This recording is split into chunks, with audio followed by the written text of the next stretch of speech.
I'm Vicky. Standing here in front of my family, I can still feel the tension in the air. It was a sunny day, just like any other, but the atmosphere was thick with unspoken words and unmet expectations. My family stood before me, looking at me with a mix of shock and disbelief, as if they couldn't recognize the person I had become. It all started in a small town in the Midwest. I grew up in a family that seemed perfect on the outside. My parents, Mr. and Mrs.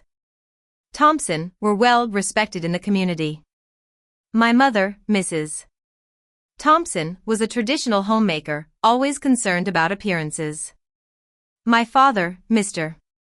Thompson, was a successful businessman, focused on climbing the corporate ladder. And my younger sister, Lily, was the apple of their eye. From a young age, it was clear that Lily and I were treated differently.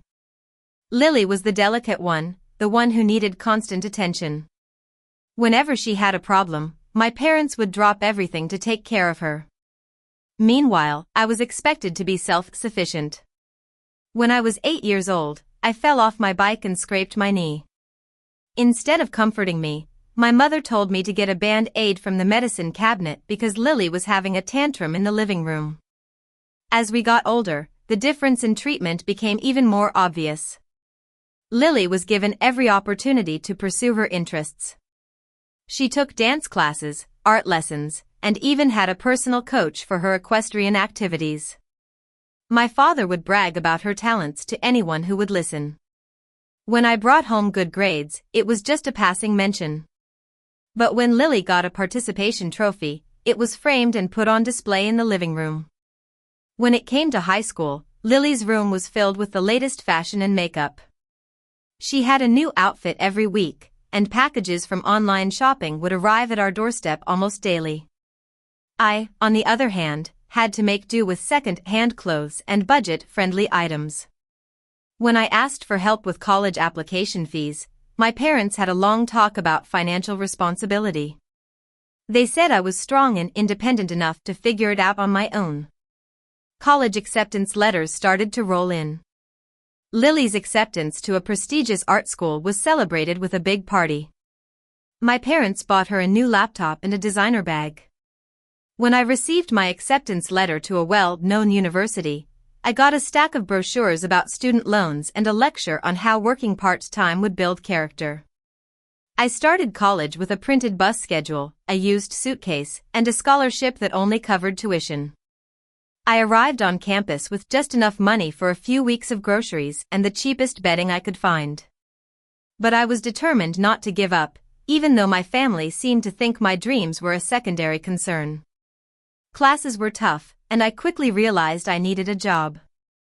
I got a part-time job at the campus mailroom, sorting packages in a cold, windowless room. The pay was low, but it was something. At night, when other students were relaxing, I was cleaning hallways and bathrooms in a nearby building. It was hard work, but I knew I had to do it to survive. One night, while making a food delivery, I met a man named Ethan. He was in his late 30s, a bit tired looking but with a kind face. When I delivered food to his office, he noticed how exhausted I was. He asked me how many jobs I had, and when I told him 3, along with being a full-time student, he seemed to understand. He gave me a generous tip and asked about my major. I told him I was studying communications, and he mentioned that he ran a branding and strategy firm called Blackwood & Company. A few days later, I saw Ethan again at the student center. He invited me to sit down and talk to me about my future plans. He asked me what I wanted to do after graduation, and I told him the truth. I said I liked the idea of building stories and helping people communicate, but I wasn't sure where it fit in the real world. He then offered me an internship at his firm. At first, I was hesitant. I was used to being told I had to be independent and couldn't rely on others. But he assured me it was a paid internship, and I would be an integral part of the team. I decided to apply, and to my surprise, I got the internship.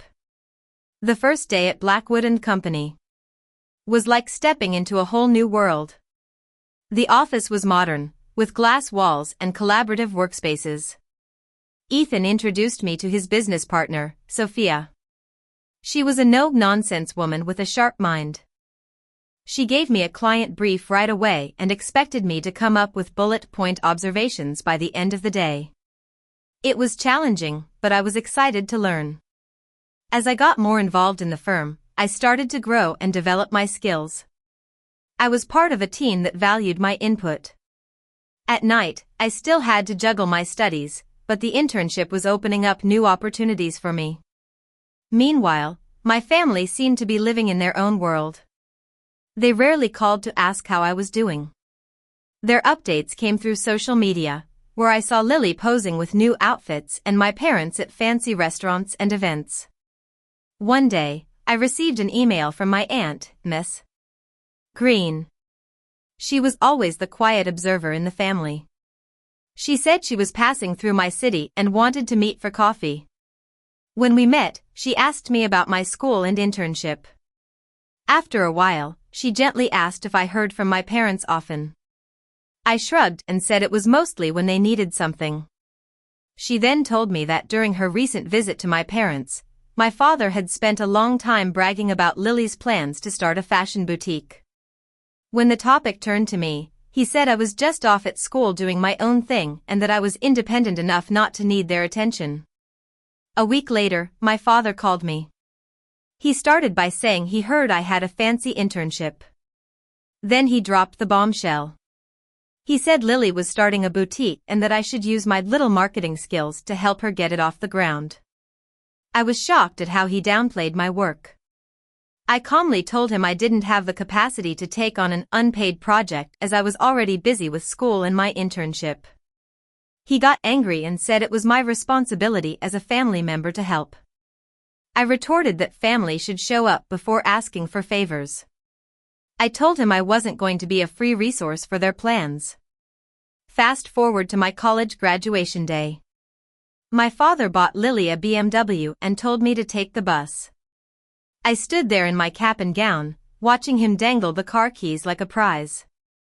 I walked to the bus stop, feeling a mix of anger and disappointment.